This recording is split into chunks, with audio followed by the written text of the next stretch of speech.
श्री स्वामी समर्थ. स्वागत आहे तुमचं माझ्या यूट्यूब चॅनलवर. तर स्वामी भक्तांनो, आज आहे गुरुपुष्य अमृत योग. पण आज आहे गुरुपुष्य अमृत योग, पण आज कधी लागणार आहे आणि किती वेळ गुरुपुष्य अमृत योग आहे हा आपल्याला माहीत नाही. कारण गुरुपुष्य अमृत योग हा काही वेळेपुरताच त्याचा मुहूर्त असतो आणि त्यातला सुद्धा काही वेळेपुरता शुभ मुहूर्त असतो. म्हणून त्या वेळेमध्ये जर आपल्या घरामध्ये काही उपाय केले, काही सेवा केल्या, काही पूजा केल्या, तर त्याचं विशेष असं महत्त्व असतं. कारण गुरुपुष्य अमृत योगावर केलेल्या सेवा कधीही वायाला जात नाहीत. त्याचं एक नाही तर हजारो पटीनं फळ आपल्याला मिळत असतं. काही उपाय केले तर ते सुद्धा आपल्याला खूप फल देणारे असतात. म्हणून तर आपल्याला आज गुरुपुष्य अमृत योगावर असा एक कलश आपल्या घरामध्ये स्थापन करायचा आहे. पण गुरुपुष्य अमृत योग हा संध्याकाळी आहे. संध्याकाळी म्हणजे संध्याकाळी रात्री 8 वाजून 56 मिनिटाच्या नंतर, म्हणजे 9 वाजताच आपल्याला या उपायाला, या सेवेला कळस मांडायला सुरुवात करायची आहे. किंवा गुरुपुष्य अमृत योगावर तुम्ही कुठलेही उपाय किंवा सेवा करायचे असल्यानं तरी हे तुम्हाला रात्री 8 वाजून 56 मिनिटाच्या नंतरच करायचे आहेत. 8 वाजून 56 मिनिटाच्या नंतर गुरुपुष्य अमृत योग तयार होणार आहे आणि या योगावर केलेल्या सेवा ह्या कधीही वायाला जात नाहीत. म्हणून या सेवा आपण आपल्या घरामध्ये करायच्या आहेत. आता सेवा कोणती करायची, कशी करायची, तर बघा, आज संध्याकाळी आपल्याला 9च्या नंतर असा एक घरामध्ये घटस्थापना, कलश स्थापना करायची आहे. आता तो कलश कसा मांडावं, तो नंतर तो कलश कधी आपण, कारण गुरुपुष्य अमृत योग तर संध्याकाळी 8 वाजून 56 मिनिटाला लागणार आहे. तर शुक्रवारी सकाळी म्हणजे रात्री जाऊन सकाळी पहाटे 6 वाजून 17 मिनिटापर्यंत हा योग असणार आहे. तर हा एवढा शुभ योगामध्ये आपण जेवढ्या काही सेवा करू, जेवढे काही उपाय करू, त्याचं अगणित असं फळ, त्याची गणना न करता येणारं फळ आपल्या पदरात पडत असतं. म्हणून तर ही तिथी खूप शुभ असते आणि ही तिथी वर्षातून 3च वेळा येत असते. म्हणून ही संधी आपल्याला सोडायची नसते. कारण वर्षातले फक्त 3 दिवस, 3 वेळा येणारी, आणि तेही खूप कमी वेळापुरती येत असते. कधी 8 तासाचा गुरुपुष्य अमृत योग असतो, तर कधी 5 मिनिटाचा सुद्धा गुरुपुष्य अमृत योग असतो. मग आज तर दिवसभर गुरुपुष्य अमृत योग नव्हताच आणि नाही, पण रात्री 9च्या नंतर गुरुपुष्य अमृत योग आहे. तर आपल्याला त्या मुहूर्तावर काही उपायांनी सेवा करायच्या, जसं की माता लक्ष्मीला प्रसन्न करून घेण्यासाठीच्या सेवा असतात. तर माता लक्ष्मीला प्रसन्न करून घेण्यासाठीच असा एक कलश आपल्याला आपल्या घरामध्ये मांडायचा आहे. आता तो देवघरात मांडायचा आहे. आता मला इथे देवघरामध्ये रोज हा कलश इथे जर ठेवला तर पूजा करायला अडचण जाईल. म्हणून हा मी देवघरातच ओट्यावर थोडा बाजूला ठेवला. तुम्ही पण त्याच्या समोर, बाजूला कुठेही ठेवू शकता. पण तो कलश कसा मांडावा, तो कलश, आता कसं, हा जो कलश असतो गुरुपुष्य अमृत योगाचा, तो आज गुरुपुष्य अमृतच्या योगावर मांडायचा, तर पुढच्या गुरुपुष्य अमृत योगापर्यंत तो कलश जागेवर तसाच ठेवावा लागत असतो. मग काय करायचं असतं, तो कलश तसाच ठेवला तर त्याची पाने खराब होतील, त्याच्यामधलं पाणी खराब होईल, त्याच्यावरचं नारळ राहील तसंच. मग त्याची पूजा कधी करायची, बघा, गुरुपुष्य अमृत योगावर तुम्हाला अगोदर, आता इथे खाली एखादं भांडं घ्या आणि काही पण घ्या. आता इथे एक कमळ मी घेतलेलं आहे. आता तुम्हाला मी दाखवते. त्याच्यासमोर मी ही पाटी ठेवली होती सरस्वती मातेची, ती तुम्हाला दाखवते, यंत्राची, सरस्वती यंत्र. आता हे कलश मी इथे मांडलेलं आहे. तर इथे बघा, हे कलशामध्ये एक भांडं ठेवलेलं आहे. भांड्यामध्ये मी तुम्हाला त्याच्यामध्ये तांदूळ घातलेले आहेत, जसा तांब्या बसेल तसा. आणि तो तांब्या, मी त्या तांब्याला दोरा बांधून त्याला 8 ठिकाणी, जसं आपण कलश मांडतो तसंच सेम, त्याला 4 ठिकाणी कुंकाचे बोटे ओढायचे, 4 ठिकाणी हळदीचे बोटे ओढायचे आणि त्यात पाणी भरून ठेवायचं आणि पाण्यामध्ये सुपारी आणि पैसा टाकायचा. विशेष महत्त्वाचं, त्या तांब्यातल्या पाण्यात सुपारी पैसा टाकायचा. त्यानंतर त्याच्यावर आंब्याचीच पाने ठेवावी आणि आंब्याची पाने ठेवल्याच्या नंतर एक नारळ ठेवावा.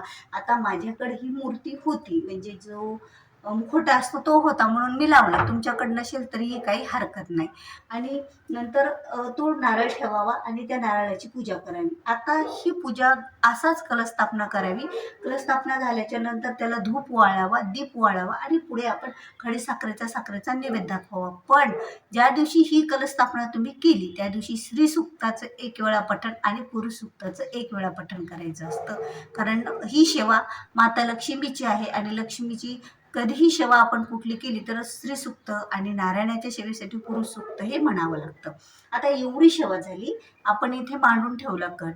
आता हो कलश, आता कारण एक एक महिना येत नाही, हे गुरुपुष्य योग कधी 4-4 महिने येत नाही, कधी 8-8 महिने गुरुपुष्य योग येत नाही. तर मग तो कलश कधी आपल्याला एक तो त्यातलं पाणी आणि पानं काय करायचे. आता बघा, हे जे भांडं आहे यामध्ये तांदूळ आहे ते तसेच ठेवायचे, पण हा तांब्या आपण दर शुक्रवारी काढायचा, तांब्या तेवढा. त्या तांब्याचा दोरा गुंडाळलेला सोडायचा नाही. तो तांब्या काढायचा, स्वच्छ करून घ्यायचा, त्यातील पाणी आपल्या घरातील झाडांना टाकायचं, फुलांच्या आणि फळांच्या. हे पाणी आहेत ना, हे पाणी तेवढे हे बदलून घ्यायचे. नारळ तोच ठेवायचा, मधला सुपारी पैसा तोच तीच ठेवायची. फक्त पाने आणि मधली पाणी बदलायचं. हे पाणी बदलायची, नवीन टाकायची दर शुक्रवारी जेव्हा वेळ भेटेल तेव्हा, आणि मधातलं पाणी झाडांना टाकून तांब्या स्वच्छ करून घासून त्यामध्ये पाणी भरायचं. ती सुपारी आज जी वापरलेली आहे गुरुपुष्य अमृत योगावर, ती सुपारी आणि पैसा त्यामध्ये घालायचा. नंतर त्यामध्ये ती पाणी ठेवायची आणि तोच नारळ ठेवायचा. आणि तशीच पूजा आपण करायची आणि एक वेळा स्त्री सूक्त आणि पुरुष सूक्त म्हणायचं दर शुक्रवारी. असं दुसऱ्या गुरुपुष्य अमृत योगापर्यंत, दुसऱ्या गुरुपुष्य अमृत योगाला आपण हा कलश उचलून ठेवू शकतो. याची उत्तर पूजा करायची, म्हणजे अक्षदा टाकायचा, उत्तरेकडे हलवायचा, नंतर उचलून घ्यायचा. नंतर पुन्हा तुम्हाला दुसऱ्या गुरुपुष्य अमृत योगापर्यंत मांडायचा असला तर त्याच पद्धतीमध्ये मांडायचा. फक्त हलवायचं काय नसते, या जागेवर ज्या कलश मांडलेला आहे तो त्याच ठिकाणी ती जागा, तो भांड ठेवायचं असतं. तर अशा पद्धतीमध्ये आपल्याला कलश स्थापना आज, आणि हा सगळ्यात मोठा अत्यंत प्रभावी उपाय आहे जो गुरुपुष्य अमृत योगावरचा. सोने खरेदी करण्यापेक्षा, दुसरा प्रत्येक सेवेपेक्षा, उपायापेक्षा हा उपाय आहे. कारण हा उपाय आपण केल्याच्या नंतर आपल्या घरात असा कलश कलश राहतो. म्हणजे जसं कोणी शुक्रवारचा मांडतो, कोणी मंगळवारचा मांडतो, तर हा आपण गुरुपुष्य अमृत योगावरचा मांडायचा. गुरुपुष्य अमृत योगावर भरलेला कळस आणि त्याचं महत्त्व खूप मोठं असतं. त्यामुळे माता लक्ष्मी अखंड घरात वास करतात. हाती घेतलेल्या कामामध्ये यश निश्चित येतं. घरामध्ये लक्ष्मी स्थिर राहते. घरातील जे काही वैभव, धनसंपत्ती खरंच वाढत जात असते. अनेक सेवेकऱ्यांना आलेला अनुभव आहे. तर असा हा गुरुपुष्य अमृत योगावर आपल्याला कलश स्थापना आपल्या घरामध्ये आज रात्री 9च्या नंतर करायची आहे. कारण 9च्या नंतरच गुरुपुष्य अमृत योग आहे. आणि त्याला खडीसाखरेचा नैवेद्य कलशाचा कलशाला दाखवावा, सर्व देवासोबत नाही. आज आणि ज्या वेळेला परत तुम्ही ज्या शुक्रवारी पाणी बदलणार आहेत ना तेव्हा, आता आज तुम्ही हे कलश मांडायला, आता लगेच उद्या शुक्रवारी, मग उद्याच्या शुक्रवारी कलश बदलायचा नाही, पुढच्या शुक्रवारी बदलायचा. कारण जेव्हा हे पानं आणि पाणी खराब होतं ना तेव्हा बदलायचा असतो. आता काही सुतक वगैरे आलं तर काय करायचं, तो तसाच ठेवायचा, बदलायचा नाही. जेव्हा तुमचं सुतक वगैरे फेटेल त्यानंतर तुम्ही त्या कलशातलं पाणी आणि हे पानं बदलायची, तो तांब्या तसाच ते त्याच जागेवर ठेवायचा दुसरा गुरुपुष्य अमृत योग येईपर्यंत. आता हे एवढं मी तुम्हाला सांगितलं तर समजलंच असेल असं मी गृहीत धरते. जर समजलं नसेल तर कमेंट करून काही गोष्टी तुम्ही विचारू शकता. कारण आज गुरुपुष्य अमृत योगावर या कलश स्थापनेला अतिशय महत्त्व आहे. जसं की आज घरामध्ये देवीचे मंत्रस्तोत्र पठण करणे, आपल्या उंबरट्याची पूजा करणे, त्याचबरोबर घरामध्ये काही उपाय करणे जे तुम्हाला माहीत असतील ते तेवढं जेवढं शुभ आहे त्याच्यापेक्षा कितीतरी हजारो पटीने या आज कलश स्थापना करण्याला, तेही देवीच्या नावाने, म्हणजेच गुरुपुष्य अमृत योगावर याला अतिशय असं महत्त्व आहे. आणि ही संधी सोडू नका. कारण एका महिन्यालाच गुरुपुष्य अमृत योग 3 वेळा येत आहे. आता आज संपला की पुढच्या मे मध्ये सुद्धा गुरुपुष्य अमृत योग यायला आहे. त्याच्यानंतर जूनमध्ये यायला आहे, पण जूनच्या नंतर मग नंतर येईल. मग नंतर एक वर्षभर बी म्हणजे 6 महिने येत नाही, दुसरा 2027 पर्यंत. म्हणून या 2 महिन्यात का होईना, किंवा आजपासून सुरुवात करून पुढच्या गुरुपुष्य अमृत योग पर्यंत का तुमच्या घरामध्ये अशा प्रकारची तुम्ही कलश स्थापना करून ठेवा आणि बघा तुमच्या जीवनात काय फरक पडतो तो. कारण बऱ्याच सेवेकऱ्यांच्या म्हणण्यापेक्षा माझा हा सुद्धा कलश गुरुपुष्य अमृत योगावरचाच आहे. हो, हे पण रात्री मला आता हा बदलायचं, हा पूर्ण बदलायचं मला रात्री, आणि दुसरा नवीन स्थापन करायचा. म्हणजे मला नारळ दुसरं घ्यायचं, तांब्यात दुसरं घ्यायचं, हे स्वच्छ करून घ्यायचं, तांदूळ बदलायचे, सगळं काही बदलायचं. कारण 1 महिना हा जाग्यावरच राहणार, फक्त तांब्या घासून तांब्यातलं पाणी आणि ते पानं बदलणार मी. आणि नारळ फक्त गुरुपुष्य अमृत योगाच्या दिवशी बदलणार, शुक्रवारी नाही बदलणार. तर अशा प्रकारे गुरुपुष्य अमृत योगावरचा हा कलश आपल्या जीवनामध्ये प्रत्येक गोष्टी घडून आणतो. प्रत्येक गोष्टी चांगल्या घडतात आणि आपल्याला त्याचे परिणाम चांगले दिसायला लागतात. आणि यामुळे आपल्या घराची प्रगती होते, आपल्या घरामध्ये सुख समाधानी लागते, आपल्या घरात जणू अशा अनेक गोष्टी आहेत की त्या गोष्टी आपल्याला मिळतात, संकटाचं निवारण होतं.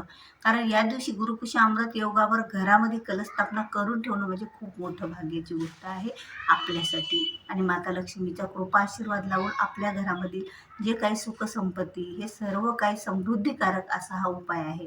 म्हणून हा उपाय ही सेवा आपल्याला संध्याकाळी करायची आहे. त्याला जमेल त्यांनी करा, ज्यांना नाही जमत त्यांनी श्रीसूक्ताचं पठण करा. कारण 9च्या नंतर ज्या सेवा तुम्ही सकाळी 6:30 वाजेपर्यंत करसाल तेवढ्या सेवेला फळ हे मिळणार असतात. दिवसभर गुरुपुष्य अमृत योग नव्हता, 9च्या रात्री 8:56 नंतर लागणार आहे. म्हणून आपण जमेल तेवढी आजची रात्र ही आपल्यासाठी एवढी महत्त्वाची, आजची रात्री ही आपल्यासाठी सोन्यासारखी रात्र आहे. सोनं खरेदी करण्यापेक्षा सुद्धा आपण जर सेवा केला तर आपल्या जीवनात सोन्यासारखे दिवस येतील. कारण सेवेने जेवढं काही भेटतं, मंत्रस्तोत्र पठणानं जेवढं काही भेटतं तेवढं कोणत्याही वस्तूनं आपल्याला भेटत नसतं. आणि हा कलश सुद्धा आपण मंत्रस्तोत्र पठण करूनच मांडणार आहेत. कलश मांडताना सुद्धा तुम्ही ओम महालक्ष्मीच विद्महे विष्णू पत्नीचे धीमहि तन्नो लक्ष्मी प्रचोदयात, ओम महालक्ष्मी मा कुठला तरी एक मंत्र म्हणत कलश स्थापना करा, किंवा श्रीसूक्त आणि पुरुषसूक्त तर आपण पठण करणारच आहोत, दिवा अगरबत्ती लावून धूप दीप देऊन. तर खरंच अशा प्रकारे आज गुरुपुष्य अमृत योगावर ही रात्र सोन्याची आपल्याला करायची आहे. आणि आपल्या सगळ्याच्या जीवनामध्ये सुख समृद्धीकारक ही रात्र घडो हीच स्वामींच्या चरणी प्रार्थना करूया, माता लक्ष्मीच्या चरणी प्रार्थना करूया. आणि आपला आजचा हा व्हिडिओ इथेच थांबूया. तर भेटूया पुढे असाच एक नवीन माहितीपूर्ण व्हिडिओ घेऊ. तोपर्यंत श्री स्वामी समर्थ.